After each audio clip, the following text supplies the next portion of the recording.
जरूरी नहीं कि हमेशा बुरे कर्मों की वजह से ही दर्द मिले। कई बार हद से ज्यादा अच्छा होने की भी कीमत चुकानी पड़ती है, चाहे कोई कितना भी अपना हो, मगर उससे पहले वो अपना ही फायदा देखता है। जिसका भी साथ देना हो खुलेआम देना। विरोधी कहलाओगे, गद्दार नहीं। नामुमकिन कुछ भी नहीं है। हम सब कर सकते हैं जो हम सोच सकते हैं, और वो सब सोच सकते हैं जो हमने कभी नहीं सोचा। सब कुछ संभव है। सबने कभी ना कभी हारी है। परिवर्तन संसार का नियम है। कभी तो दिन बदलेंगे। बस इसी सोच से जिंदगी का सफर जारी है। सबके दिलों का एहसास अलग होता है। इस दुनिया में सबका व्यवहार अलग होता है।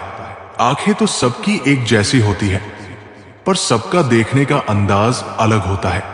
मत सोच कि तेरा सपना क्यों पूरा नहीं होता। हिम्मत वालों का इरादा कभी अधूरा नहीं होता। जिस इंसान के कर्म अच्छे होते हैं उसके जीवन में कभी अंधेरा नहीं होता। हर सुबह उठकर ये प्रार्थना किया करो, हे ईश्वर, रात सुख की बीत गई, दिन निकला है। मेरी वाणी से, मेरे हृदय से, मेरी आंखों से, मेरे हाथों से किसी का भी बुरा ना हो। उनके कर्जदार और वफादार हमेशा रहो जो आपके लिए अपना वक्त देते हैं। अंजाम की खबर तो कर्ण को भी थी, पर बात तो दोस्ती निभाने की थी। जीवन में कभी भी सही समय का इंतजार मत करना, क्योंकि इंतजार समय भी नहीं करता। गुजर जाएगा ये दौर भी, जरा सा सब्र तो रख। जब खुशियां ही नहीं रुकी तो गम की क्या औकात है। जीवन की सबसे महंगी चीज है आपका वर्तमान, जो एक बार चला जाए तो पूरी दुनिया की संपत्ति से भी हम उसे नहीं खरीद सकते। जीवन का मंत्र। जिस युवक को जीवन में कुछ करना है वो थोड़ा समय निकालकर इसे जरूर सुने। मेरे दोस्त, संघर्ष ही जीवन है। एक मां को शिशु को जन्म देने के लिए संघर्ष करना पड़ता है। खुद की समझदारी भी अहमियत रखती है, वरना अर्जुन और दुर्योधन के गुरु तो एक ही थे। किसी की फितरत को नहीं बदल सकते। प्यास को अगर प्यार से भी काटो तो भी आंसू निकल आते हैं। अगर कोई रास्ता आपको डरा रहा है तो समझ लेना कि आगे बहुत बड़ी सफलता आपका इंतजार कर रही है। कभी ये मत सोचो कि मैं अकेला हूं, बल्कि ये सोचो कि मैं अकेला ही काफी हूं। जब भी आपको क्रोध आए तो दिमाग से लड़े, इंसान से नहीं। जब भी कोई मुसीबत आए तो हालात से लड़े, अपनों से नहीं। कोई तेरे साथ नहीं तो क्या हुआ, काम ना कर। दुनिया में खुद से बढ़कर कोई हमसफर नहीं होता। हार इंसान को खोखला कर देती है और उम्मीदें कमजोर। अपनी ताकत के बल पर जीना शुरू कीजिए। आपका आपसे अच्छा साथी कोई नहीं हो सकता। अगर जीवन में सफलता प्राप्त करनी है तो मेहनत पर विश्वास रखो। किस्मत की आजमाइश तो जुए में होती है। मेहनती इंसान चाहे तो बहुत कुछ पा सकता है। पाने को बस मेहनत चाहिए, जी चुराने वाले इंसान नहीं। छोड़ दिया मैंने लोगों के पीछे चलना। जिसे जितनी ज्यादा इज्जत दी उसने मुझे उतना ही गिरा हुआ समझा। अपनी कमियों को छिपाने की सोच व्यर्थ होती है। बेहतर है कि मेहनत से इसे मिटाने की कोशिश करें। जो आसानी से मिल जाता है वो हमेशा तक नहीं रहता। जो हमेशा तक रहता है वो आसानी से नहीं मिलता। धैर्य रखने वाला आदमी आत्मविश्वास की नाव पर सवार होकर मुसीबत की नदी को सफलता पूर्वक पार कर जाता है। कब, किसका और कितना अपना है ये सिर्फ वक्त बताता है। अक्सर अकेलेपन से वही गुजरता है जो जिंदगी में सही फैसलों को चुनता है। वर्तमान में ही समझ का महान कर्म होना चाहिए। इस महान कर्म का फल भी महान होगा। सोच अच्छी होनी चाहिए, क्योंकि नजर का इलाज तो मुमकिन है पर नजरिए का नहीं। जिंदगी बहुत छोटी है, इसलिए किसी इंसान का पीछा करने से अच्छा है अपने सपनों को पूरा करना। गलतियां जीवन का एक हिस्सा है, पर इसे स्वीकारने का साहस बहुत कम लोगों में होता है। जीवन आपका है तो भी आपको लड़ना होगा। इसे सोना बनाना है या सोने में खत्म कर देना है, ये आपके हाथ में है। भरोसा खुद पर रखो तो ताकत बन जाती है, और दूसरों पर रखो तो कमजोरी बन जाती है। दयालु बनो, कमजोर नहीं। ज्ञानी बनो, अहंकारी नहीं। आज मुश्किल है, कल थोड़ा बेहतर होगा। बस उम्मीद मत छोड़ना, भविष्य जरूर बेहतर होगा। अगर तुम उस वक्त मुस्कुरा सकते हो जब तुम पूरी तरह टूट चुके हो, तो यकीन कर लो, दुनिया में तुम्हें कभी कोई तोड़ नहीं सकता। अच्छे लोगों की परीक्षा कभी मत लीजिए। कुछ लोग सपनों की तरह होते हैं, जब आप उन पर चोट करते हैं तो वे टूटते नहीं, बल्कि फिसलकर चुपचाप आपकी जिंदगी से निकल जाते हैं। रोज तारीख बदलती है, रोज दिन बदलते हैं, रोज आपकी उम्र भी बदलती है, रोज समय भी बदलता है। हमारे नजरिए भी वक्त के साथ बदलते हैं। बस एक ही चीज है जो नहीं बदलती, और वो है हम खुद। इसी वजह से हमें लगता है कि अब जमाना बदल गया है। याद रखना, जरूरत से ज्यादा अच्छे बनोगे तो जरूरत से ज्यादा इस्तेमाल किए जाओगे। सच्चे रिश्ते की खूबसूरती एक दूसरे की कमियां सहन करने में है, क्योंकि बिना कमियों का इंसान ढूंढने निकलोगे तो जिंदगी में अकेले रह जाओगे। जीभ जन्म से होती है और मृत्यु तक रहती है, क्योंकि वह कोमल होती है। दांत जन्म के बाद आते हैं और मृत्यु से पहले गिर जाते हैं, क्योंकि वे कठोर होते हैं। कोमल सदा है, कठोर नहीं। चलिए हम आपको एक कथा सुनाते हैं। जब श्री कृष्ण ने खाए केले के छिलके, एक अनसुनी कथ। महाभारत का काल था। हस्तिनापुर के वैभवशाली राजमहल में दुर्योधन ने एक भव्य भोज का आयोजन किया था। दर्जनों पकवान तैयार किए गए, सोने चांदी की थालियां सजी थी, और हर कोई सोच रहा था, आज श्री कृष्ण इस राजसी भोज का आनंद अवश्य लेंगे। लेकिन तभी दरबार में श्री कृष्ण प्रकट हुए। दुर्योधन ने मुस्कुराते हुए कहा, माधव, आपका स्वागत है। कृपया हमारे महल में पधारे और इस दिव्य भोज का आनंद ले।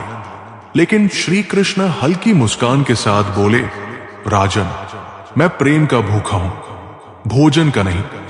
मेरा मन आज किसी और के घर जाने को कह रहा है। दरबार में सन्नाटा छा गया। सबने देखा कि श्री कृष्ण अपने धैर्यपूर्ण कदमों से हस्तिनापुर की गलियों की ओर बढ़ रहे थे, और अंत वे रुके विदुर के घर के सामने। अब जरा सोचिए, विदुर का घर कोई महल नहीं था। वहां न सोने की थाली थी, न शाही पकवान, लेकिन वहां था सच्चा प्रेम। विदुर घर पर नहीं थे, लेकिन उनकी पत्नी, जिन्हें विदुरानी कहा जाता था, श्री कृष्ण की अनन्य भक्त थी। जब उन्होंने दरवाजा खोला और देखा कि स्वयं भगवान द्वार पर खड़े हैं, तो उनके शरीर में रोमांच दौड़ गया। उनकी आंखों से आंसू बहने लगे। हे माधव, ये क्या लीला है? मेरे जैसे साधारण भक्त के घर आप कैसे पधारे? श्री कृष्ण मुस्कुराए और बोले, विदुरानी, क्या आपने कृष्ण को बिना आतिथ्य के ही छोड़ दोगी? विदुरानी इतनी आनंदित थी कि वे ये भी भूल गई कि उन्हें क्या करना है। जल्दी जल्दी उन्होंने रसोई से केले लाकर श्री कृष्ण के सामने रख दिए। लेकिन प्रेम में इतनी डूबी हुई थी कि उन्होंने केले छीलकर फल फेंक दिए और छिलके श्री कृष्ण को खिला दिए। अब आप सोच सकते हैं, कोई भी व्यक्ति इस पर हंसता या आश्चर्यचकित होता, लेकिन श्री कृष्ण, उन्होंने बिना कुछ कहे प्रेम से भरे उन केले के छिलकों को खाना शुरू कर दिया। हर टुकड़ा मानो अमृत हो। कुछ देर बाद जब विदुरानी की तंद्रा टूटी और उन्होंने देखा कि श्री कृष्ण छिलके खा रहे हैं, तो उनके होश उड़ गए। हे नाथ, मुझसे कितनी बड़ी भूल हो गई। मैंने आपको फल की जगह छिलके खिला दिए। वे रोने लगी, लेकिन श्री कृष्ण ने हंसते हुए कहा, विदुरानी, तुम समझती नहीं, मैं इस संसार में प्रेम के लिए आया हूं, स्वाद के लिए नहीं। तुम्हारे इन छिलकों में जितना प्रेम है, वो राजमहलों के पकवानों में कहा। उसी समय विदुर भी घर लौटे। उन्होंने देखा कि श्री कृष्ण प्रेम पूर्वक केले के छिलके खा रहे हैं। और उनकी पत्नी आंखों में आंसू लिए खड़ी है। विदुर समझ गए कि ये कोई साधारण घटना नहीं है। उन्होंने अपने हृदय में श्री कृष्ण की महिमा को नमन किया और हाथ जोड़कर बोले, हे माधव, आपने फिर सिद्ध कर दिया कि आप केवल भक्त के प्रेम को देखते हैं, न कि उसके वैभव को। श्री कृष्ण मुस्कुराए और बोले, जो सच्चे प्रेम से भरा होता है वही वास्तव में धनी होता है। सीख जो हमें जीवन भर याद रखनी चाहिए। 1. भगवान प्रेम के भूखे होते हैं, न कि धन दौलत के। 2. सच्ची भक्ति दिखावे में नहीं बल्कि निस्वार्थ प्रेम में होती है। 3. केवल महलों और भव्य भोजों से भगवान प्रसन्न नहीं होते बल्कि सरलता और निष्कपट प्रेम उन्हें आकर्षित करता है। 4. अगर प्रेम सच्चा हो तो भगवान स्वयं उसे स्वीकार करने आ जाते हैं। निष्कर्ष, भक्ति का सच्चा मार्ग। इस कथा ने एक बार फिर यह सिद्ध किया कि श्री कृष्ण प्रेम और समर्पण को सबसे अधिक महत्व देते हैं। अगर कोई इंसान सच्चे दिल से उनकी भक्ति करता है तो वे स्वयं उसके द्वार पर आने से भी नहीं हिचकिचाते। तो सोचिए, क्या हमारे अंदर भी वो सच्ची भक्ति और प्रेम है? अगर हाँ, तो श्री कृष्ण हमारे जीवन में भी किसी न किसी रूप में जरूर आएंगे। पेंशन सिर्फ चंद हजार रुपए नहीं होती बल्कि एक चादर होती है बुढ़ापे की, जिससे एक रिटायर आदमी अपनी इज्जत को ढकता है ताकि उसके बच्चे उसे बोझ ना समझ सके। ठीक उसी खाली लिफाफे की तरह होते हैं कुछ रिश्ते जिनके भीतर कुछ भी नहीं होता और हम उन्हें संभाल कर रखते हैं। अगर उपवास करके भगवान खुश होते तो इस दुनिया में बहुत दिनों तक खाली पेट रहने वाला भिखारी सबसे सुखी इंसान होता। उपवास मन का नहीं बल्कि विचारों का होना चाहिए। अदाएं कातिल होती है, आंखें नशीली होती है, मोहब्बत में होठ सूखे और आंखें गीली होती है। क्या आपको पता है कि अच्छे लोगों के साथ ही बुरा क्यों होता है? क्योंकि वे सबको अपने जैसा समझ लेते हैं। अगर आप एक अच्छे इंसान हैं और सोचते हैं कि आपको कोई सच्चा प्यार करने वाला मिलेगा तो माफ करना, आपको यूज करने वाले ज्यादा मिलेंगे। छोटी बुद्धि और बड़ी जुबान वाले लोग एक ही दिन में ना जाने कितने लोगों का दिल दुखाते हैं। आप चाहे 100 काम ठीक कर लो, लेकिन एक गलती की तो आपका सब पानी में चला जाता है। किसी आदमी को अगर गायब करना हो तो पैसे उधार दे दो। लोग आप में आपको नहीं, खुद को देखते हैं। इसलिए अच्छा इंसान आपको अच्छा समझेगा और एक बुरा इंसान आप में बुराई ही देखेगा। जीवन में कई बातें समझाने से समझ नहीं आती, उन्हें अनुभव करके ही पता चलता है। जिंदगी में अगर आगे बढ़ना है तो पीछे देखना छोड़ दो। आप वही करेंगे जैसा आप सोचते हैं और आप वही बन जाएंगे जो आप करते हैं। जिंदगी सिर्फ एक है, अब आप देख लो उसे हंसकर जीना है या रोकर। जहां आदर नहीं वहां जाना नहीं चाहिए और जहां आदर हो वहां किसी का अनादर नहीं करना चाहिए। छोटी सोच वाला इंसान खुद भी आगे नहीं बढ़ता और साथ वालों को भी आगे नहीं बढ़ने देता। अपने मन को इस तरह से तैयार करो कि आप हर किसी की बात को अपने ऊपर लेना बंद कर दो। आपकी समस्या यह है कि आप उन लोगों के लिए भी समंदर पार कर लेते हो जो आपके लिए एक ब्रिज तक पार नहीं कर सकते। किसी को भरोसा देकर फिर उसका भरोसा तोड़ना सबसे बड़ा पाप होता है। सबसे ज्यादा दुख अपनों का परायापन करता है। जरूरत में वे ज्यादा काम आते हैं जिनका हमें अंदाजा भी नहीं होता। जहां पानी ना हो वहां फसल खराब हो जाती है और जहां संस्कार ना हो वहां नस्ल खराब हो जाती है। कर्म अपने सबको याद रहते हैं। साहब, ये गंगा किनारे यूं ही भीड़ नहीं रहती। जो आसानी से समझ आ जाए उसे कहानी कहते हैं और जो आसानी से समझ ना आए उसे जिंदगी कहते हैं। जबान सबके पास होती है मगर बात और बकवास में फर्क होता है।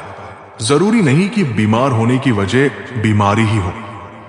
कुछ लोग तो दूसरों की खुशियां देखकर भी बीमार हो जाते हैं। कभी कभी लगता है कि मैं कोई सितारा हूं। मुझे टूटता देखकर कुछ लोगों की ख्वाहिशें पूरी होती है। किसी ने क्या खूब लिखा है, मैं पसंद तो बहुत हूं सबको, पर जब उनको मेरी जरूरत होती है तब याद करते हैं। संभल कर रहो ऐसे लोगों से जिनके दिल में भी दिमाग होता है। पल पल हमदर्दी जताने वाले निभाने के वक्त दूर खड़े नजर आते हैं। डिग्री रद्दी के भाव बिक जाती है साहब। जब जिंदगी इंटरव्यू लेना शुरू करती है, अहंकार के अंधे इंसान को ना तो अपनी गलतियां दिखती हैं, ना ही दूसरे इंसानों में अच्छी बातें। जब दर्द और कड़वी बोली दोनों मीठी लगने लगे, तब समझ लीजिए कि जीना आ गया। नाम तो कमाना पड़ता है, खैरात में तो बदनामी मिलती है साहब। दुख अपना और सुख दूसरों का हमेशा ज्यादा ही लगता है। जिस दिन आपने खुलकर अपनी जिंदगी जी ली, बस वही त्योहार है, बाकी सब कैलेंडर की तारीखें हैं। हम ऐसे समाज में रहते हैं जहां सुंदरता को रंग से, शिक्षक को मार्ग से और सम्मान को पैसे से देखा जाता है। कमाई की परिभाषा सिर्फ आपके धनवान होने से तय नहीं होती। तजुर्बा, रिश्ते, प्रेम, सम्मान और सबक, ये सब भी कमाई के ही रूप है। आजकल कुछ लोग बचपन का खेल छुपा छुपी बखूबी खेलते हैं। जो है वो छुपाते हैं और जो नहीं है वह दिखाते हैं। सबको खुश रखना जिंदा मेंढक को तराजू में तोलने जैसा है। एक को बिठाओ तो दूसरा कूद जाता है। मतलब ये भी होना चाहिए कि मेरे पास काफी लोग हैं विश करने के लिए। अगर कोई आपसे उम्मीद करता है तो ये उसकी जरूरत नहीं, बल्कि आप पर उसका विश्वास है। कथा, जब श्री कृष्ण ने युधिष्ठिर को सत्य का गूढ़ रहस्य समझाया। कथा का प्रारंभ, महाभारत युद्ध समाप्त होने के बाद धर्मराज युधिष्ठिर अत्यंत व्याकुल और चिंतित थे। उन्होंने युद्ध में अपने ही संबंधियों को मार दिया था और यह विचार उन्हें भीतर से कचोट रहा था। एक दिन युधिष्ठिर ने श्री कृष्ण से पूछा, हे केशव, मैंने कभी भी असत्य नहीं बोला, सदैव धर्म का पालन किया, फिर भी मेरे जीवन में इतना दुख क्यों है? श्री कृष्ण मुस्कुराए और बोले, धर्मराज, सत्य केवल वही नहीं जो कहा या सुना जाता है, सत्य उससे भी परे है। आओ, मैं तुम्हें एक ऐसी घटना सुनाता हूं जो तुम्हें सत्य का वास्तविक स्वरूप समझाएगी। चलिए अब हम आपको एक कथा सुनाते हैं, सच्चे सत्य और दिखावे के सत्य में अंतर। श्री कृष्ण युधिष्ठिर को लेकर एक नगर में गए जहां एक ऋषि रहते थे। वे ऋषि बहुत प्रसिद्ध थे और उन्हें पूरा नगर पूजता था। लेकिन श्री कृष्ण ने कहा, ये ऋषि अगले 7 दिनों में मृत्यु को प्राप्त होंगे। युधिष्ठिर को यह सुनकर बड़ा आश्चर्य हुआ। वे सोचने लगे कि इतना बड़ा तपस्वी ऋषि जो दिन रात तपस्या करता है, वो इतनी जल्दी संसार छोड़ देगा। फिर श्री कृष्ण उन्हें नगर के एक कसाई की दुकान पर ले गए। श्री कृष्ण ने मुस्कुराते हुए कहा, यह कसाई अगले 100 वर्षों तक जीवित रहेगा। युधिष्ठिर को यह सुनकर और भी अधिक आश्चर्य हुआ। उन्होंने पूछा, हे माधव, यह कैसे संभव है? एक महान ऋषि शीघ्र ही मृत्यु को प्राप्त होंगे और एक कसाई जो मांस बेचता है 100 वर्षों तक जीवित रहेगा। श्री कृष्ण ने उत्तर दिया, चलिए इन दोनों से स्वयं ही पूछ लेते हैं। युधिष्ठिर और श्री कृष्ण ऋषि के पास गए और उनसे कहा, ऋषिवर, भगवान की कृपा से आपको 7 दिनों का समय मिला है, आप क्या करना चाहेंगे? ऋषि को जैसे ही ये ज्ञात हुआ, वे घबरा गए और विलाप करने लगे। वे बोले, हे प्रभु, मैं इतने वर्षों तक तपस्या करता रहा, फिर भी मुझे इतनी जल्दी क्यों जाना पड़ रहा है? अभी तो मुझे और भी साधना करनी थी। युधिष्ठिर ये देखकर चकित रह गए। फिर श्री कृष्ण और युधिष्ठिर कसाई के पास गए और उसे बताया कि वो 100 वर्षों तक जीवित रहेगा।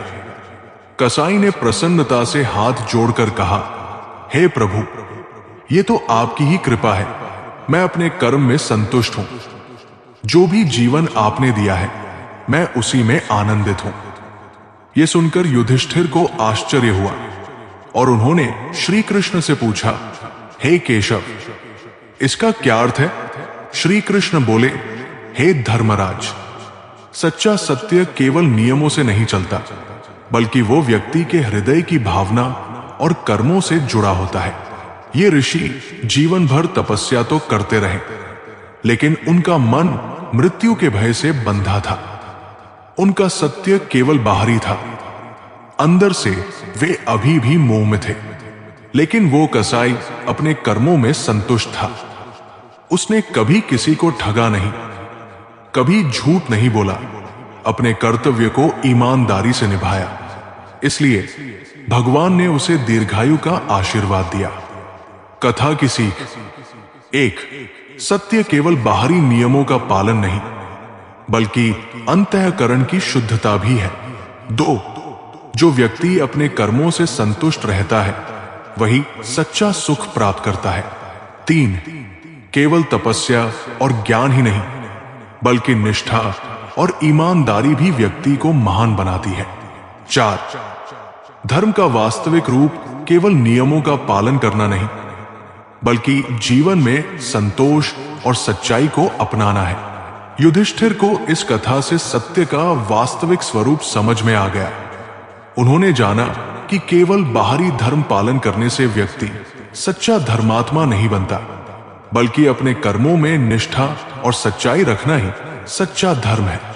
श्री कृष्ण का ये गूढ़ ज्ञान हमें सिखाता है कि हमें केवल सतही रूप से नहीं, बल्कि अपने हृदय से सत्य और धर्म का पालन करना चाहिए। भक्ति की डोरी दिखती तो नहीं, पर मजबूत इतनी होती है कि वो परमात्मा को भी बांध सकती है। कम खूबसूरत लोगों का प्यार बहुत खूबसूरत होता है। शिक्षा हमें अंगूठे के निशान से हस्ताक्षर तक ले गई, और टेक्नोलॉजी हमें हस्ताक्षर से फिर अंगूठे के निशान पर ले आई। जिसको घमंड की हवा लग जाती है, उसे न दवा लगती है न दुआ। कोशिश करना कभी मत छोड़ो, क्योंकि दूसरा व्यक्ति तैयार है आपके छोड़े हुए अवसर का लाभ उठाने के लिए। जो इंसान परिवार के लिए रोटियां कमाता है, अक्सर वही इंसान परिवार के साथ रोटियां नहीं खा पाता। जरूरी तो नहीं कि हर दफा जंग का आगाज कर दो। मेरी मानो, गलती अगर छोटी हो तो नजरअंदाज कर दो। जो लोग मन में उतरते हैं उन्हें संभाल कर रखिए, और जो मन से उतरते हैं उनसे संभल कर रहिए। बिना स्वार्थ किसी का भला करके देखिए, आपकी तमाम उलझने ऊपर वाला सुलझा देगा। रिश्ते कभी भी मीठी आवाज या खूबसूरत चेहरे होने से नहीं टिकते। वे टिकते हैं साफ दिल और सच्चे विश्वास से।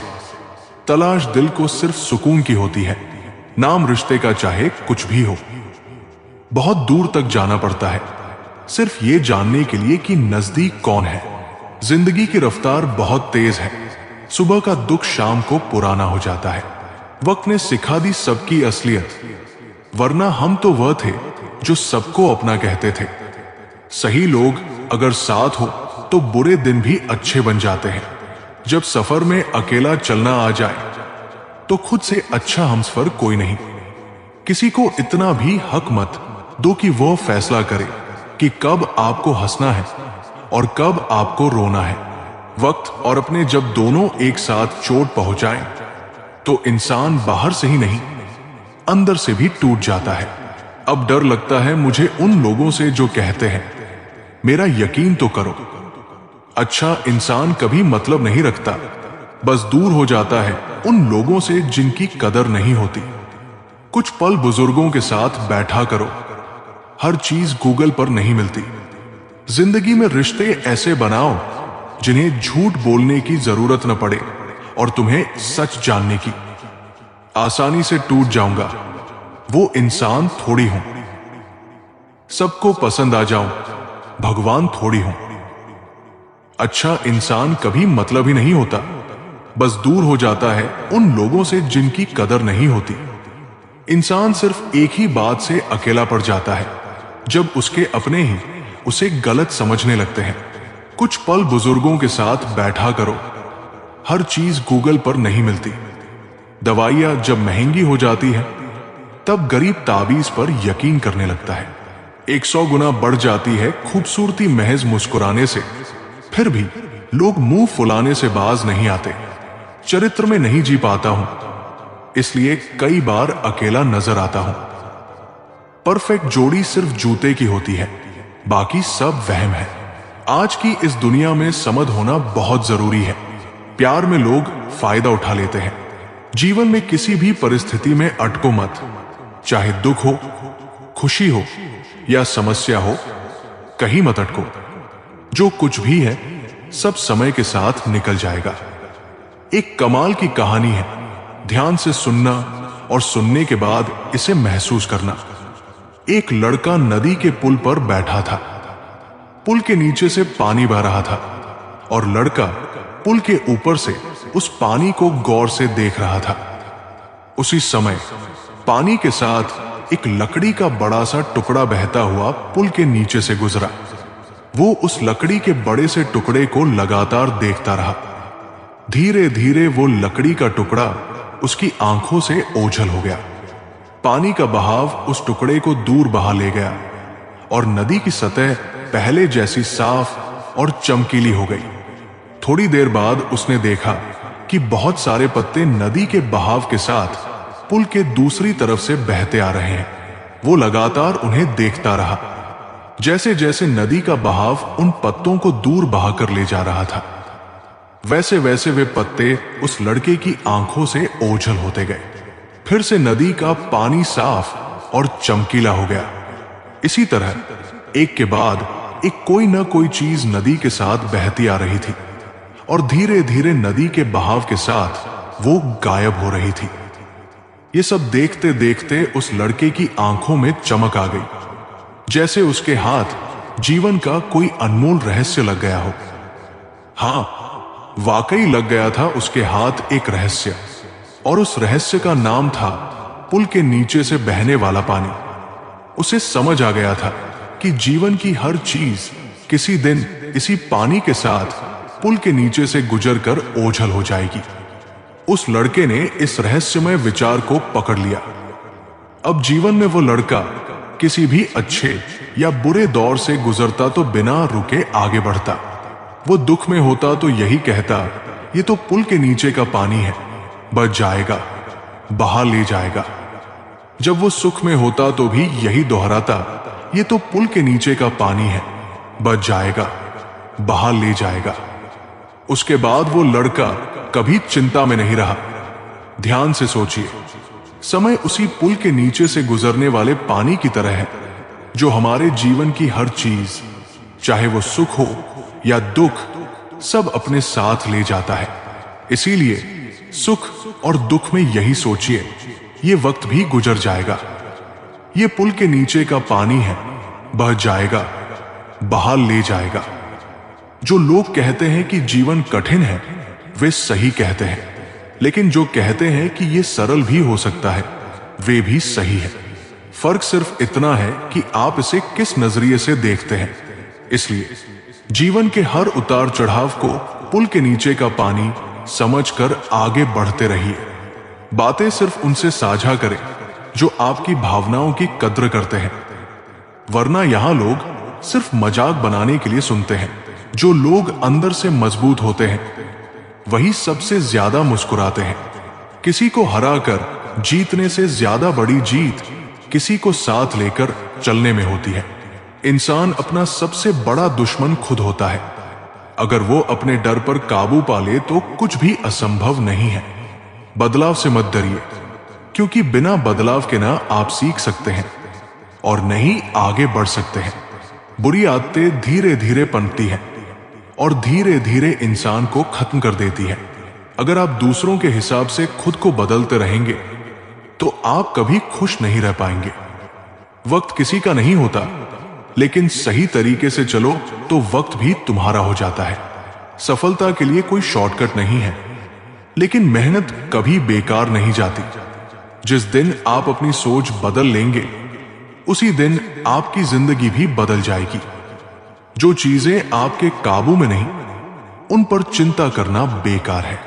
किसी को खुश करने के लिए अपने सिद्धांतों से समझौता मत करो। इंसान का असली चेहरा तब दिखता है जब आप उसके किसी काम के नहीं होते। अकेले चलना सीखो, क्योंकि कोई भी हमेशा साथ नहीं रहेगा। दुनिया में सबसे मुश्किल काम है खुद को पहचानना।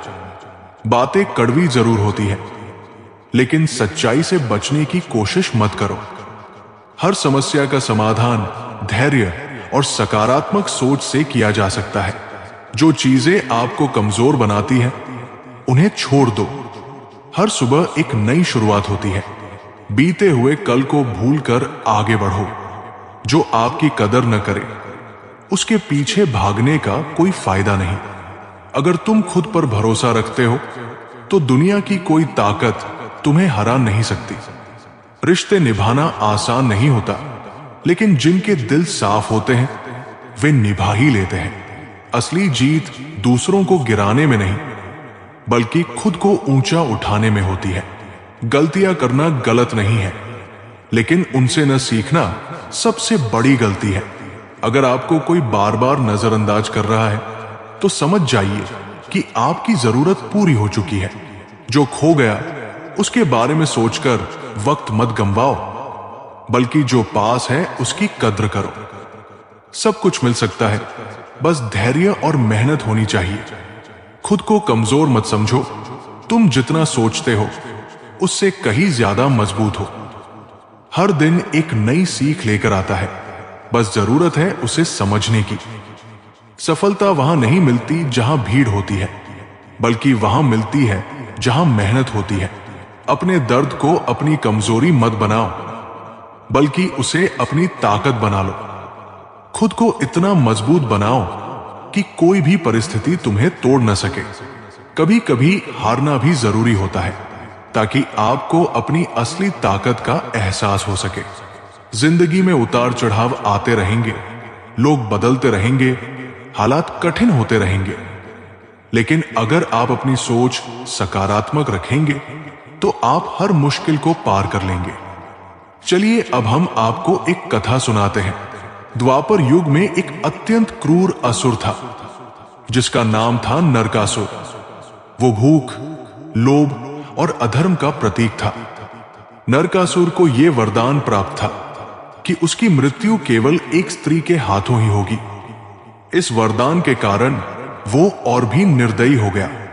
उसने तीनों लोकों में आतंक मचा रखा था, और विशेष रूप से 16,100 राजकुमारियों को बंदी बनाकर अपनी कैद में डाल दिया था।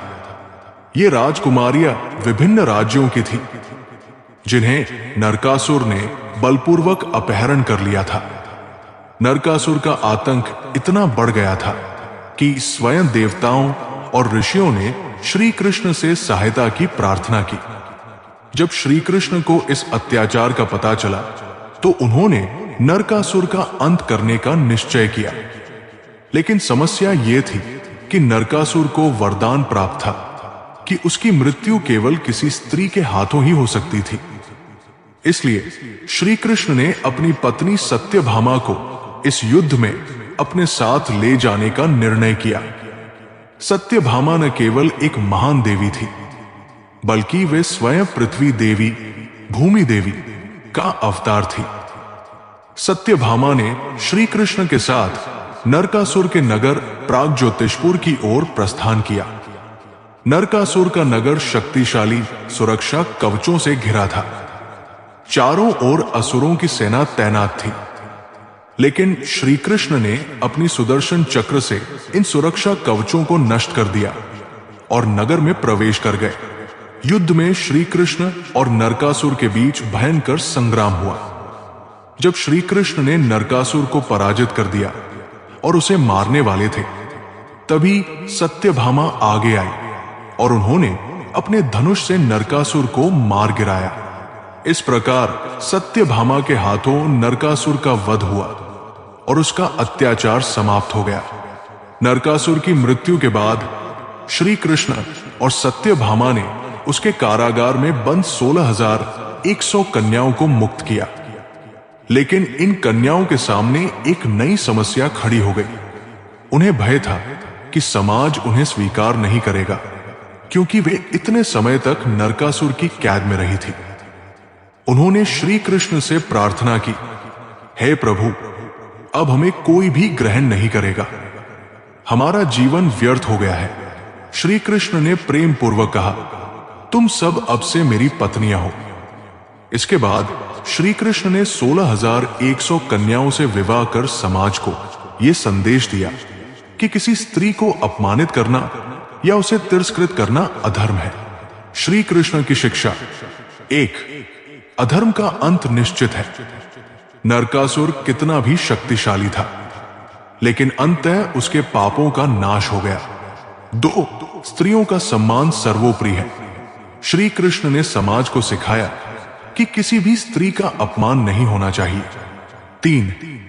भगवान अपने भक्तों की रक्षा करते हैं। जब देवता और ऋषि संकट में पड़े तो श्री कृष्ण स्वयं उनकी सहायता के लिए आए। 4. समानता का संदेश: श्री कृष्ण ने उन 16,100 कन्याओं को अपनाकर यह दिखाया कि कोई भी व्यक्ति पापी नहीं होता, बल्कि परिस्थितियां उसे कमजोर बनाती है। ये कथा हमें सिखाती है कि अधर्म और अहंकार का नाश अवश्य होता है और भगवान सदा अपने भक्तों की रक्षा के लिए तत्पर रहते हैं। श्री कृष्ण का यह कार्य न केवल नारी सम्मान की रक्षा के लिए था, बल्कि ये समाज को यह सिखाने के लिए भी था कि किसी भी व्यक्ति को उसकी परिस्थितियों के आधार पर अपमानित नहीं करना चाहिए।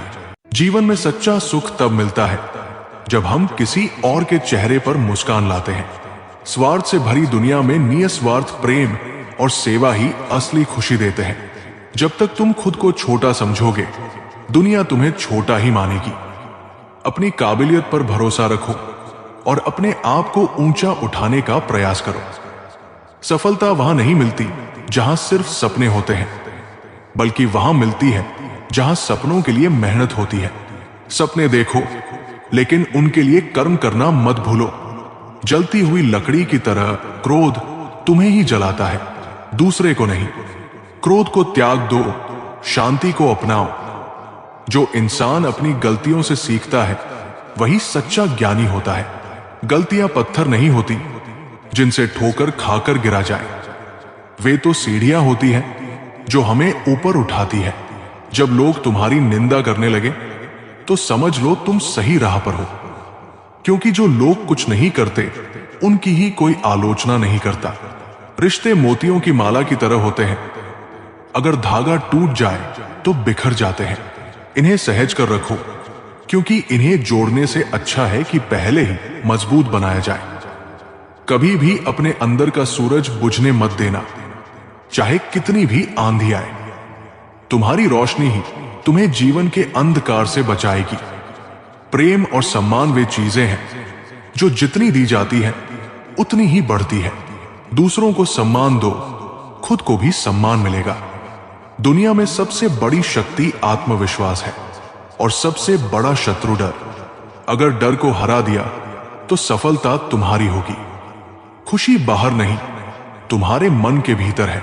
अगर मन प्रसन्न है तो दुनिया स्वर्ग समान लगेगी। सच्ची दोस्ती वो होती है जहां स्वार्थ के लिए कोई जगह नहीं होती।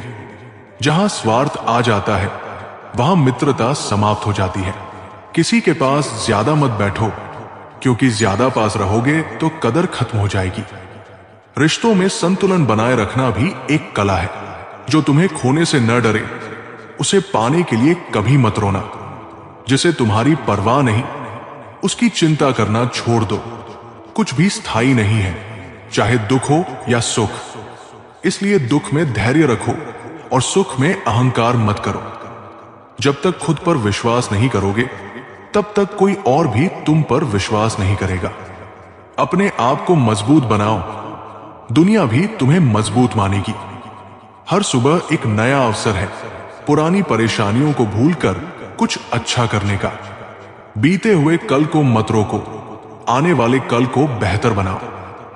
शब्दों में इतनी मिठास रखो कि अगर कभी वापस लेने पड़े तो कड़वे न लगे। बोलने से पहले सोचो, क्योंकि शब्द वापस नहीं लिए जा सकते।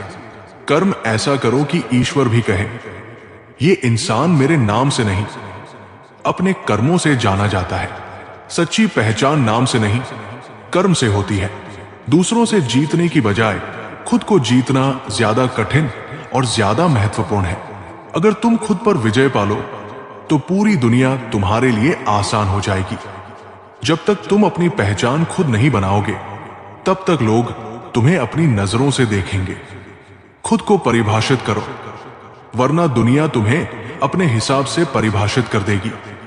जो लोग तुम्हें बार बार गिराने की कोशिश करते हैं वे खुद तुम्हारी ऊंचाई से डरते हैं।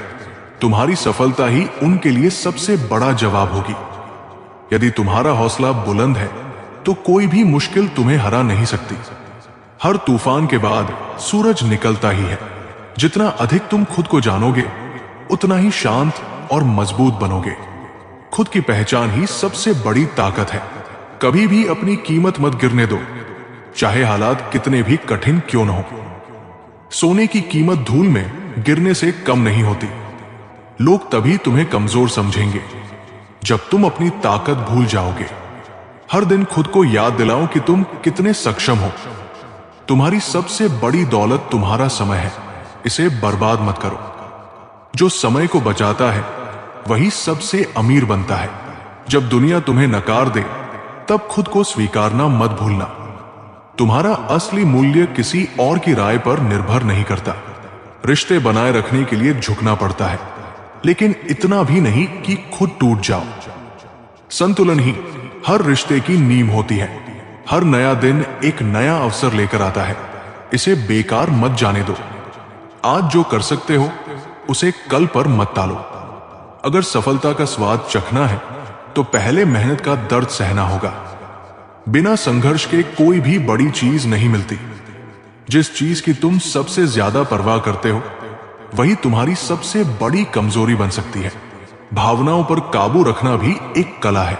कुछ लोग तुम्हारी मेहनत नहीं देखेंगे लेकिन तुम्हारी सफलता पर जलेंगे जरूर। इसलिए मेहनत करते रहो और किसी की परवाह मत करो।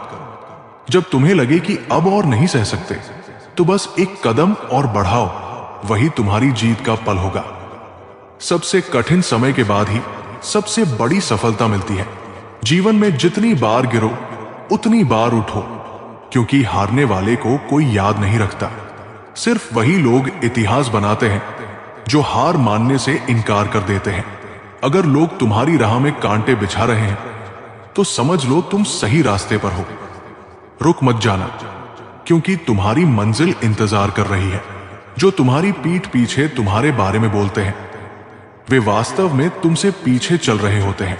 उनकी बातों पर ध्यान मत दो, आगे बढ़ते रहो।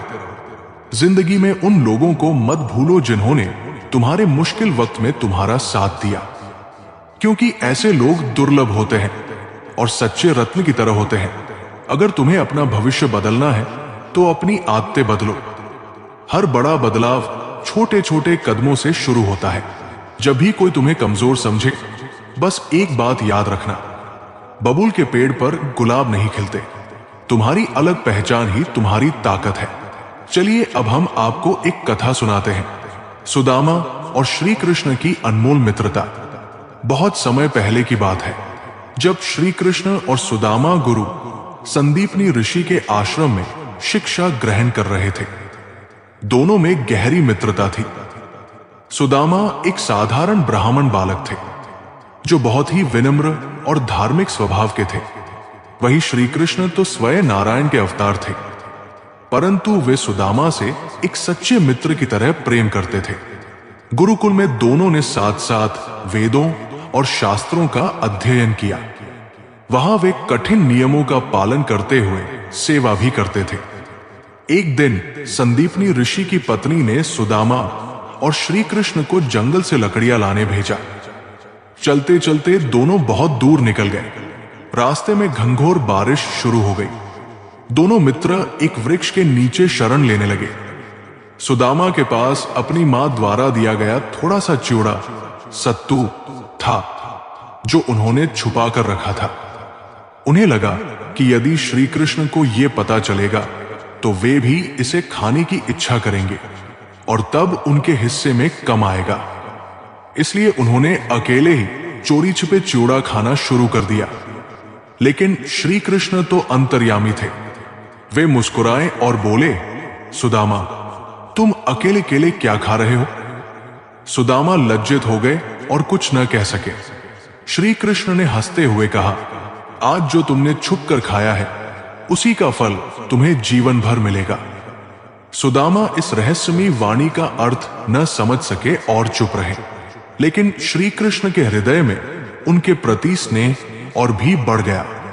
समय बीता, गुरुकुल समाप्त हुआ और दोनों मित्र अपने अपने मार्ग पर आगे बढ़ गए। श्री कृष्ण द्वारका के राजा बन गए, जबकि सुदामा एक गरीब ब्राह्मण के रूप में जीवन यापन करने लगे। सुदामा का विवाह एक संतोषी और धर्मपरायण स्त्री से हुआ, लेकिन उनका जीवन अत्यंत कठिनाइयों में बीत रहा था। उनके पास भोजन के लिए अनाज तक नहीं था। उनके बच्चे अक्सर भूखे सो जाते थे, लेकिन फिर भी सुदामा ईश्वर की भक्ति में लगे रहते थे और किसी के सामने हाथ फैलाना उन्हें स्वीकार नहीं था। एक दिन उनकी पत्नी ने कहा, स्वामी, आपके बचपन के मित्र श्री कृष्ण अब द्वारका के राजा है। यदि आप उनसे सहायता मांगे तो शायद हमारी दरिद्रता समाप्त हो जाए। सुदामा को पहले संकोच हुआ, लेकिन फिर वे श्री कृष्ण से मिलने के लिए तैयार हो गए। लेकिन मैं उन्हें भेंट में क्या दूं? पत्नी ने पड़ोस से थोड़ा सा चिवड़ा, सत्तू उधार लिया और एक कपड़े में बांध कर दिया। जब सुदामा द्वारका पहुंचे तो उन्होंने वहां का भव्य वैभव देखा। सोने चांदी से निर्मित महल, सुंदर बगीचे, हाथी घोड़े और चारों ओर ऐश्वर्य देखकर वे चकित रह गए। लेकिन जब वे श्री कृष्ण के महल पहुंचे तो वहां का दृश्य कुछ और ही था। श्री कृष्ण जैसे ही अपने मित्र के आगमन की सूचना पाते हैं, वे नंगे पांव दौड़ते हुए आते हैं। उनके चेहरे पर अद्भुत प्रेम छलक रहा था। उन्होंने प्रेम पूर्वक सुदामा को गले से लगा लिया और कहा, प्रिय मित्र, इतने वर्षों बाद मुझे मिले हो। क्या तुम मुझे भूल गए थे? रुक्मिणी और अन्य रानियां ये देखकर चकित रह गई कि द्वारका के सम्राट स्वयं एक गरीब ब्राह्मण के चरण धो रहे थे। श्री कृष्ण ने सुदामा से पूछा, मित्र, मेरे लिए क्या लाए हो? सुदामा संकोच में पड़ गए। वे सोचने लगे, क्या मैं इस राजा को यह साधारण सत्तू भेंट कर सकता हूं? श्री कृष्ण उनकी झिझक समझ गए और हंसते हुए जबरदस्ती उनके कपड़े में बंधा चिवड़ा उठा लिया। उन्होंने प्रेम पूर्वक पहला कौर खाया, फिर दूसरा। लेकिन जैसे ही वे तीसरा खाने लगे, रुक्मिणी ने हाथ पकड़ लिया और कहा, बस प्रभु, यदि आपने तीसरा कौर खा लिया तो मुझे आपके साथ रहने का अधिकार नहीं रहेगा। सुदामा ये देखकर अचंभित रह गए। उन्हें कुछ समझ नहीं आया, लेकिन उन्होंने देखा कि श्री कृष्ण कितने प्रेम से उनकी भेंट स्वीकार कर रहे थे। सुदामा कुछ मांगने नहीं आए थे, लेकिन श्री कृष्ण तो अंतर्यामी थे। जब सुदामा अपने गांव वापस लौटे तो उन्होंने देखा कि उनकी टूटी फूटी झोपड़ी की जगह एक भव्य महल खड़ा था। उनकी पत्नी और बच्चे सुंदर वस्त्र पहने हुए थे। घर में धन धान्य की कोई कमी नहीं थी। सुदामा समझ गए कि श्री कृष्ण ने बिना कहे ही उनकी निर्धनता दूर कर दी थी। उनकी आंखों से आंसू छलक पड़े और उन्होंने कहा, हे कृष्ण, तू धन्य है जो बिना मांगे ही अपने भक्तों की सारी इच्छाएं पूरी कर देता है। श्री कृष्ण की शिक्षा 1, ईश्वर केवल प्रेम के भूखे होते हैं। श्री कृष्ण को 56 भोगों की आवश्यकता नहीं थी। उन्होंने प्रेम से दिए गए साधारण सत्तू को बड़े आनंद से खाया। 2, सच्ची मित्रता कभी बदलती नहीं। श्री कृष्ण राजा बन गए, लेकिन उनका प्रेम सुदामा के प्रति वैसा ही बना रहा। 3, भगवान अपने भक्तों की चिंता स्वयं करते हैं।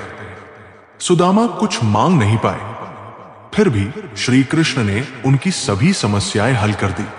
4, जो भी श्री कृष्ण को पूर्ण भक्ति से पुकारता है, वे उसकी झोली भर देते हैं। सुदामा का जीवन इस बात का सबसे बड़ा प्रमाण है कि भगवान भक्तों की चिंता स्वयं करते हैं।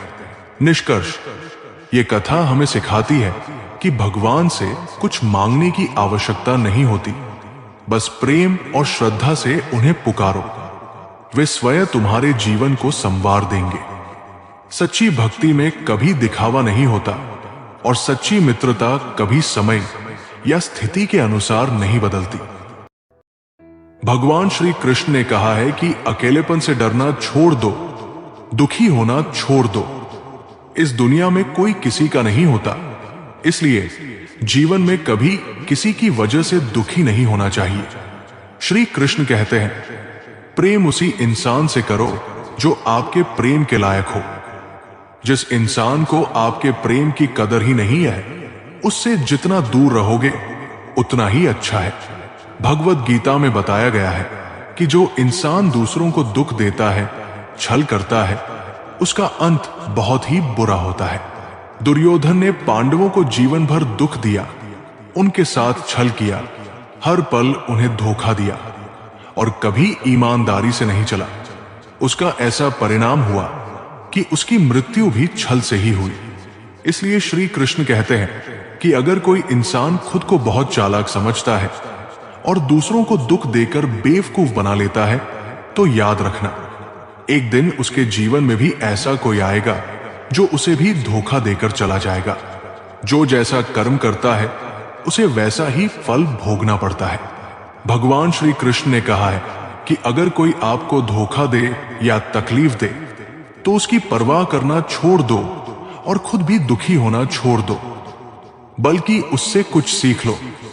इस दुनिया में लोग असलियत में वैसे नहीं होते जैसे आप उन्हें समझ लेते हैं। यहां हर इंसान मुखौटा लगाकर घूमता है और खुद को अच्छा दिखाने की कोशिश करता है, लेकिन अच्छा बनने की कोशिश कोई नहीं करता। आप किसी के साथ थोड़ा भी गलत व्यवहार करके देखो, सामने वाले का असली रंग दिख जाएगा। या फिर जब आपकी जिंदगी में मुश्किल समय आएगा, तब वक्त खुद आपको उस इंसान की सच्चाई दिखा देगा। इसलिए किसी पर जल्दी भरोसा नहीं करना चाहिए और जरूरत से ज्यादा उम्मीदें नहीं लगानी चाहिए, क्योंकि बाद में सारी उम्मीदें टूट जाती हैं।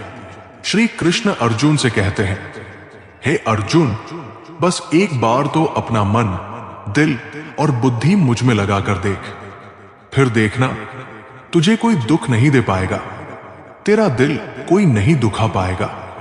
इस कलयुग में आप जिससे हद से ज्यादा दिल लगाओगे, उसी से सबसे ज्यादा दुख मिलेगा। इस दुनिया में दिल की कोई कदर नहीं है। लोग जब तक आपसे फायदा उठाते हैं, तब तक मीठी मीठी बातें करते हैं। जैसे ही उनका स्वार्थ खत्म होता है, वे आपसे बात करना तो दूर, आपके पास बैठना भी पसंद नहीं करते। जब आप किसी से पहली बार मिलते हैं, तो उस इंसान पर तुरंत भरोसा मत करो। वो सिर्फ एक मुखौटा है जो आपको फंसाने के लिए है। अब यह आप पर निर्भर करता है कि आपको उस इंसान के साथ फंसना है या समझदारी से काम लेना है। श्री कृष्ण कहते हैं कि अपने गुजरे हुए वक्त को भूल जाओ। अगर आप उसे याद करोगे तो खुद ही परेशान हो जाओगे। समझदार इंसान वही होता है जो बीते हुए समय को भुला देता है।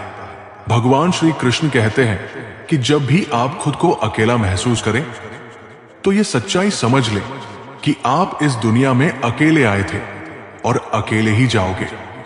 खाली हाथ आए थे और खाली हाथ ही जाना है। श्री कृष्ण अर्जुन से कहते हैं, इस कलयुग में चाहे कोई इंसान मुझे माने या न माने, लेकिन मैं उसका साथ कभी नहीं छोड़ता जो सुबह शाम मुझे याद करता है। इस दुनिया में जो भी है वो सब मेरी ही संतान है। मनुष्य, पशु पक्षी सभी ईश्वर के अंश हैं। इसलिए अकेलेपन से कभी दुखी नहीं होना चाहिए और नहीं डरना चाहिए। लेकिन एक बात जरूर ध्यान रखनी चाहिए, जो इंसान गलत है और पाप करता है, उसका साथ कभी नहीं देना चाहिए। चलिए हम आपको एक कथा सुनाते हैं। श्री कृष्ण के बचपन की ये कथा वृंदावन की है, जब वे अपनी मां यशोदा के स्नेहपूर्ण लालन पालन में बड़े हो रहे थे। बाल कृष्ण बहुत नटखट थे और अक्सर गोपियों की मटकी फोड़कर मक्खन चुरा लेते थे। एक दिन उनके सखाओं ने माता यशोदा से आकर शिकायत की, मैया, कन्हैया मिट्टी खा रहे हैं, माता यशोदा ने यह सुनते ही तुरंत कृष्ण को बुलाया और पूछा, कान्हा, तुमने मिट्टी खाई है? श्री कृष्ण ने भोली सूरत बनाकर कहा, मैया, मैंने कुछ नहीं खाया। माता यशोदा ने कहा, अगर तुमने कुछ नहीं खाया तो अपना मुंह खोल कर दिखाओ। श्री कृष्ण मुस्कुराए और धीरे धीरे अपना मुंह खोला। जैसे ही माता यशोदा ने कृष्ण का मुंह देखा, वो दंग रह गई। उन्हें कृष्ण के छोटे से मुख में पूरा ब्रह्मांड दिखाई देने लगा। सूर्य, चंद्रमा, काशगंगा, पृथ्वी, देवता, ऋषि, महासागर, पर्वत, संपूर्ण सृष्टि। उन्होंने स्वयं को भी श्री कृष्ण के मुख के अंदर खड़ा देखा, यानी जो देख रही थी वही स्वयं भी उस ब्रह्मांड का हिस्सा थी। ये देखकर यशोदा मां चकित रह गई और वे मूर्छित होने लगी। तभी श्री कृष्ण ने अपनी माया से उन्हें फिर से सामान्य अवस्था में ला दिया। माता यशोदा ये सब भूल गई और श्री कृष्ण को गले लगाकर प्यार करने लगी, जैसे कुछ हुआ ही ना हो। श्री कृष्ण की शिक्षा: 1. भगवान साकार और निराकार दोनों रूप में है। श्री कृष्ण बाल रूप में माता यशोदा की गोद में खेलते हैं, लेकिन उनके अंदर पूरा ब्रह्मांड भी समाया हुआ है। 2. माया के प्रभाव में जीव सत्य को भूल जाता है। यशोदा जी ने ब्रह्मांड देख लिया था, लेकिन श्री कृष्ण की माया ने उन्हें फिर से भौतिक जगत की ओर लौटा दिया। 3. ईश्वर के खेल अपरंपार है। कृष्ण ने अपनी बाल लीलाओं से भक्तों को यह बताया कि वे सिर्फ एक साधारण बालक नहीं, बल्कि स्वयं परमेश्वर है। ये कथा हमें सिखाती है कि भगवान हर जगह है, लेकिन उनकी पहचान तभी होती है जब हमारी दृष्टि माया से मुक्त होती है। जो भक्त श्री कृष्ण में पूर्ण श्रद्धा रखता है, उसे उनके दिव्य स्वरूप के दर्शन अवश्य होते हैं। श्री कृष्ण कहते हैं कि मनुष्य का क्रोध ही उसका सर्वनाश कर देता है। क्रोधी इंसान का कोई मित्र नहीं होता, हर कोई उससे दूर भागता है, उसके रिश्ते खत्म हो जाते हैं और कोई उसके साथ रहना नहीं चाहता।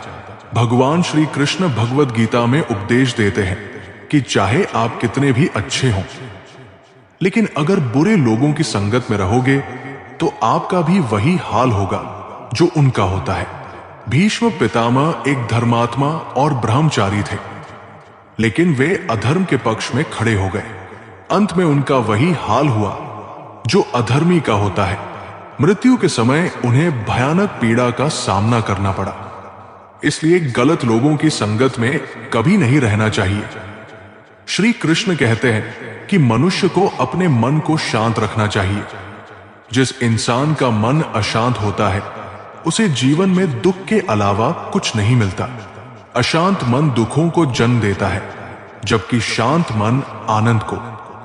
भगवद गीता में कहा गया है कि मूर्ख और दुष्ट इंसान को कभी ज्ञान नहीं देना चाहिए।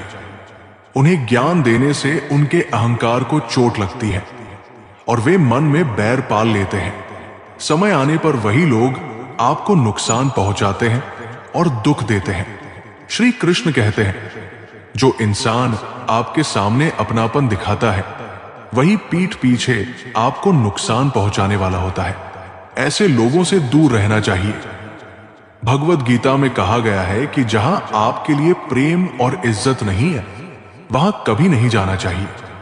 चलिए अब हम आपको एक कथा सुनाते हैं। महाभारत काल में विदुर, जो धृतराष्ट्र के प्रधानमंत्री और महात्मा धर्मराज के अवतार माने जाते थे, श्री कृष्ण के परम भक्त थे। विदुर के घर में अधिक संपन्नता नहीं थी, लेकिन वे धर्म और सत्य के मार्ग पर अडिग थे। एक बार जब श्री कृष्ण हस्तिनापुर आए, तो धृतराष्ट्र, दुर्योधन और अन्य कौरवों ने उन्हें अपने महल में भोजन के लिए आमंत्रित किया। दुर्योधन ने उनके लिए 56 भोग की व्यवस्था की, लेकिन श्री कृष्ण ने वहां भोजन करने से मना कर दिया।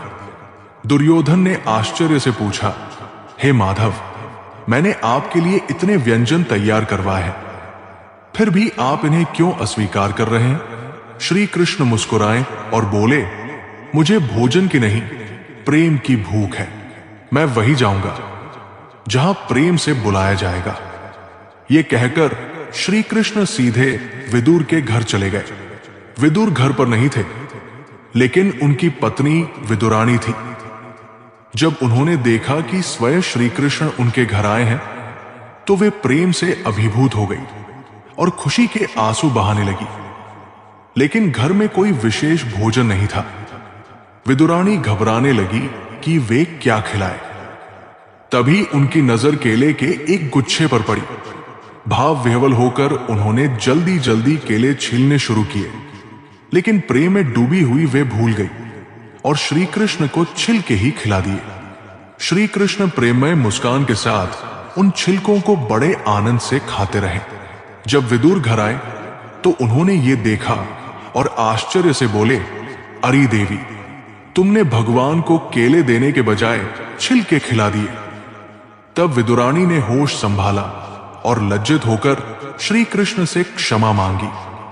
लेकिन श्री कृष्ण हंसकर बोले, विदुर, मुझे इन छिलकों में भी अमृत मिल रहा है, क्योंकि ये प्रेम से दिए गए हैं। एक, ईश्वर को भोग या धन नहीं, प्रेम चाहिए। श्री कृष्ण ने 56 भोग ठुकरा दिए, लेकिन विदुरानी के प्रेम से दिए गए छिलकों को स्वीकार किया। 2, सच्ची भक्ति में धन का कोई महत्व नहीं। भक्ति प्रेम और समर्पण से की जाती है, न कि ऐश्वर्य और वैभव से। 3, भगवान सच्चे भक्तों के हृदय में निवास करते हैं। विदुर के घर भले ही साधारण भोजन था, लेकिन वहां प्रेम और भक्ति की भरमार थी। इसलिए श्री कृष्ण वहीं गए। ये कथा हमें सिखाती है कि भगवान श्री कृष्ण को दिखावे की पूजा या भव्यता नहीं चाहिए, बल्कि सच्चे प्रेम और भक्ति से किया गया छोटा सा अर्पण भी उन्हें प्रिय होता है। जब हम प्रेम और श्रद्धा से भगवान को कुछ अर्पित करते हैं, तो वे उसे सहर्ष स्वीकार कर लेते हैं। जय श्री राधे कृष्णा मित्रों, अब हमारी ये वीडियो यहीं पर खत्म होती है। अगर आप हमारे चैनल पर पहली बार आए हो तो चैनल को सब्सक्राइब, वीडियो को लाइक और कमेंट में जय श्री राधे कृष्णा लिखना मत भूलना। मिलते हैं एक नई वीडियो में। धन्यवाद।